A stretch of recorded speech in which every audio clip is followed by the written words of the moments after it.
Dobrý den, dneska si ukážeme, tady vidíte vlastně moji aplikaci tady na telefonu, takže krásně tady si probíždíte ty věci, takhle jdete vlastně na tu domácí tu, když si kliknete tady v rohu vpravo na ten domeček, takže jste tady. Teďka se vrátíme tady šipkou a vidíte tady vlastně, že mám odklikáno 64 videí. Není podmínka tady odklikávat všechny ty videa, prostě je to po dobu toho měsíce, tady se to testuje na plný výkon, takže takovým způsobem to je, jo. Takže teďka tam máte větší nabídku, takže to prostě lidi neřešte zatím, jo. Tak, teďka si kliknete tady na tu 64, teďka tady si otevřu video.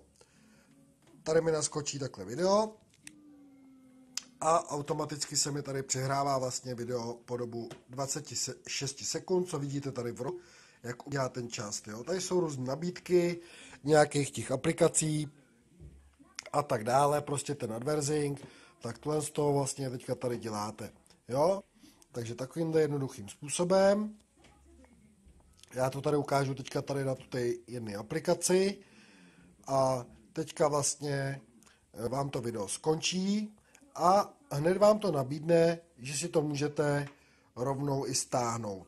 Buď si to můžete stáhnout a můžete tu aplikaci i hodnotit. Tam dostáváte i nějaký ty coinsy. Jo?